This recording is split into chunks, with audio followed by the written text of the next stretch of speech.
Welcome to the DramaKueen Perspective, a podcast designed to empower, inspire, educate, and entertain. DramaKueen is a philanthropist, educator, business owner, poet, and performer. So you know you will be entertained. Find out what's trending. Get a thumbs up or thumbs down on the hottest restaurants, places, and things. And find out ways to help your business grow. And much, much more. Without further ado, here is your host, DramaKueen.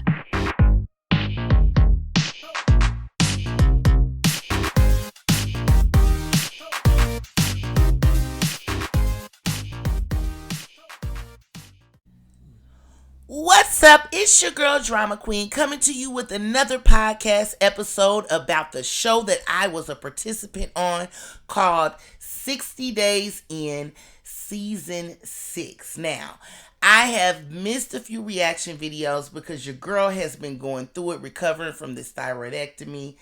It's been a hellacious last couple weeks, but that's okay because that is why I wanted to create my podcast. So when I don't feel like getting on video per se, I can still bring you content and answer your questions and your comments and your concerns. And so what I'm going to talk about in this video is Angel. That has been a lot said about Angel. There have been a lot of conversations about Angel because you guys had the opportunity to see Angel with the first group of participants, and then you also had an opportunity to see Angel with the second group of participants as well. I have had the pleasure of speaking with Vanessa, who was Angel's roommate in the second half of the season 6. So we'll talk about that as well.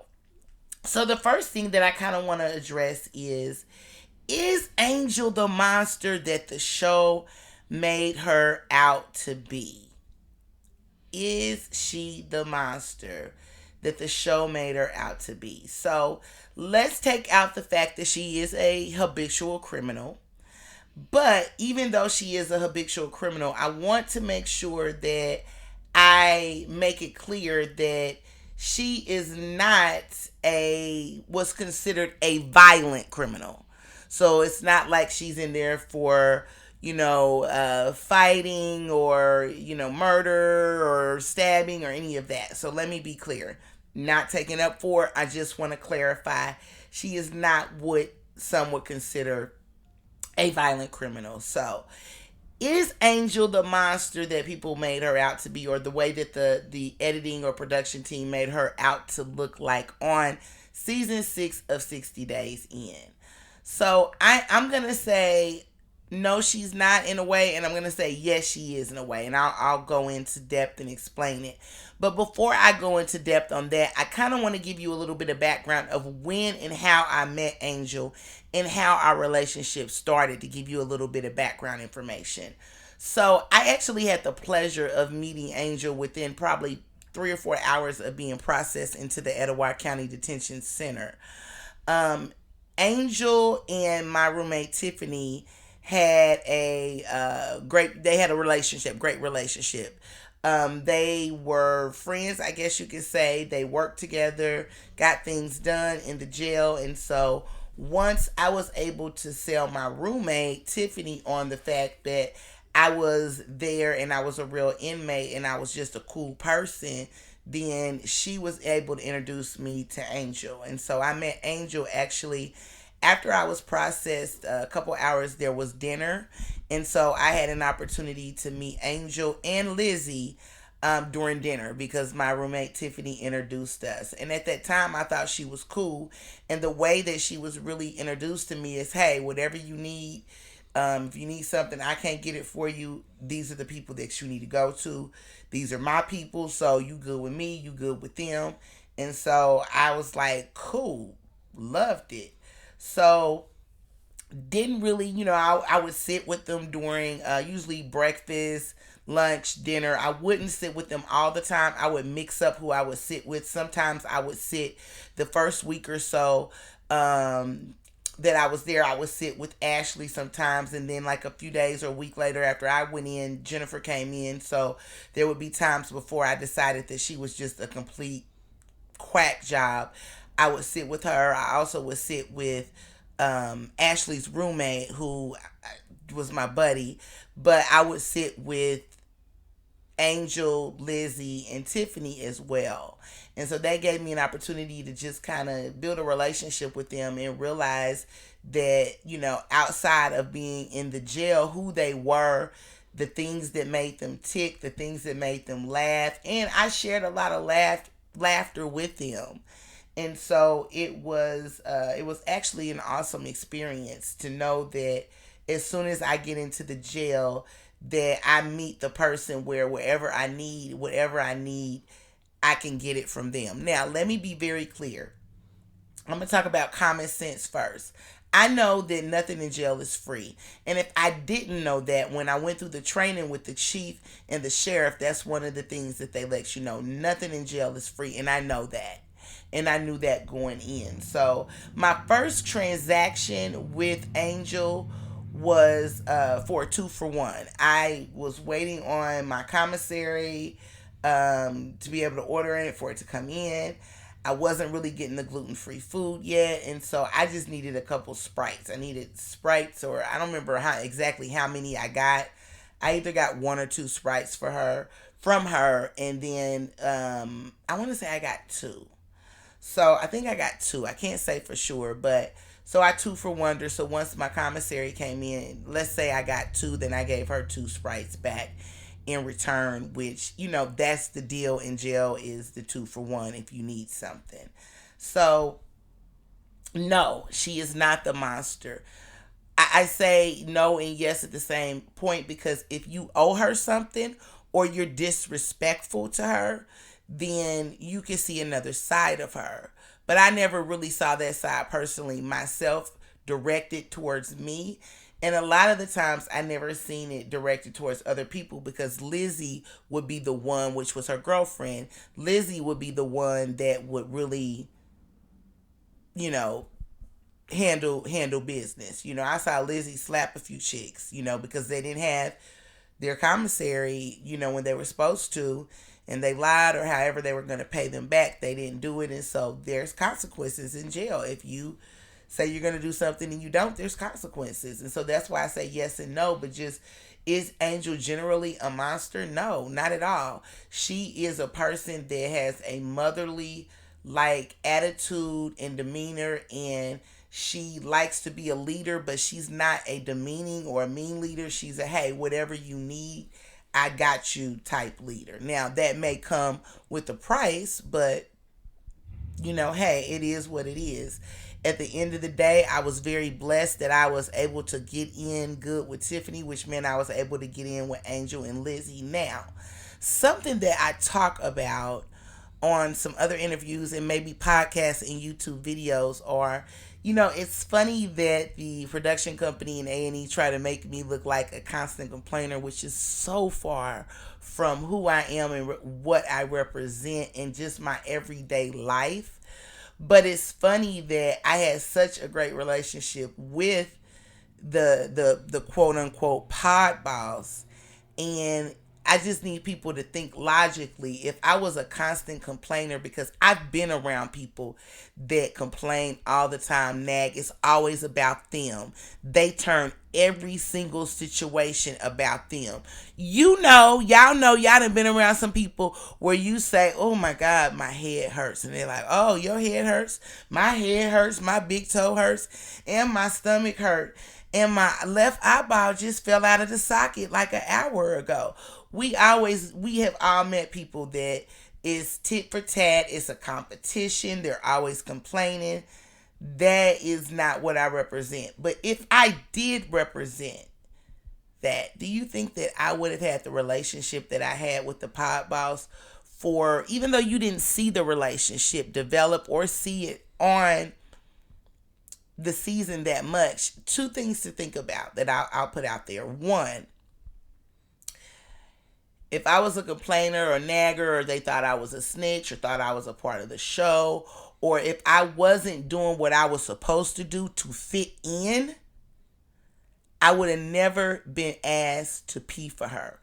Everyone wants to concentrate on the fact that Shanice peed for Angel. I did. Some people, I've heard all of the comments. Some people are like, I would have peed for her too. Other people are like, when you in jail, you got to act like an inmate. Other people are like, oh my God, I wouldn't have peed. Or, oh, Shanice was talking all that mess, but she wasn't talking that mess towards Angel. The only, and I won't even say regret because I dealt with that. The only thing that I kept thinking about is, oh shit. I know that I'm on this show and I'm recording this show and I've just been asked to pee for the pod boss. Shit. This is about to be something big with the show because nothing like that has ever happened before. And so, originally I was woke up out of my sleep to ask to pee for her. And, I was like, I didn't feel comfortable at first because I'm like, I know that I'm on this show. So this is getting ready to turn into something much bigger than it would have been if I wasn't a participant. But what I did, and you guys didn't see this, the show didn't show this, is after I agreed to pee for her and after I peed, I immediately gave the emergency signal to let the production team know what's going on. Now, several people are like, how in the world, y'all don't even understand the messages that I get. How did you get the pee to Angel? So basically what happened was we had some extra styrofoam cups. So we would get our drinks and we had our own cups that we purchased through commissary, but we had styrofoam cups as well. So Angel smokes e-cigarettes. And so the e-cigarettes came in like this little kind of like vacuum sealed tube a little bit, but it was really slender where it could easily, be put up somewhere if it needed to keep warm to make sure that the pee was the same temperature as your body. So she slid the e-cigarette container under the door and I peed in the styrofoam cup and then I poured the pee into the e-cigarette holder container and then put it under the door. So that is a question that a lot of people ask. So that's how that happened. So immediately after I did that, I gave the signal to let the production team know. The other thing that I did is I found out Angel actually came back to the pod because she had to go, she had to go to court because they were going to release her. And so when she came back, she let me know. She said, thanks. She said, but they end up not even using, I didn't even have to pee. They just let me out, which made me feel a lot better because, at the end of the day, I'm a participant, but at the end of the day, I'm also an inmate at the same time. And so it's one of those things where I got to do what I have to do because she's had my back. I've said this before. Angel helped me secure commissary that I was able to have shipped in. They had a lot of gluten-free stuff. And there were some other things that Angel was able to provide for me. Seasonings. When I ordered in my commissary, I ordered in summer sausage. And I needed a knife to cut it, not a sharp knife. It was a plastic knife, but it still was a knife. It was considered contraband. And so all of these things that I needed to do, I was able to get from Angel and Lizzie. Probably 60% of them came with the price and the other ones were just, hey, you can use this, give it back to me when you're done. It was just us building relationships. And so when I was asked to pee for her, I didn't really mind. I was in jail. And like I said, at the reunion in real life, I've peed for people. Probably shouldn't admit that. But it is what it is. But Angel was not a bad person. I wish that she would use her leadership abilities to do legal things because she would be phenomenal. She would be phenomenal because she has a brilliant mind. And some people may say, well, it's not too brilliant because she keeps getting caught, keeps going back to jail, which is partially true. But I think with a little cultivating, a little mentorship, a little education, a little love, I think that Angel could be a dynamic business owner. I don't know what, she could do, but I think that she would be dynamic at that. So, no, she's not the monster they made her out to be. My relationship with Angel was phenomenal. She helped me get through my time in jail. Everything that I needed, I was able to get from either Tiffany or from Angel or Lizzie based on my relationship with them. And not being a constant complainer, just being a real person. The thing is, there were people in there that were constant complainers or that were, strung out on drugs that Angel and Lizzie didn't fool with. There were people, they went by energy. You know what I'm saying? How they felt by your energy. And at the end of the day, I can talk shit with the biggest and baddest of them, but I can also make people laugh. And I use my laughter a lot to build relationships with people that other people may be afraid to build a relationship with or are not interested in building a relationship with.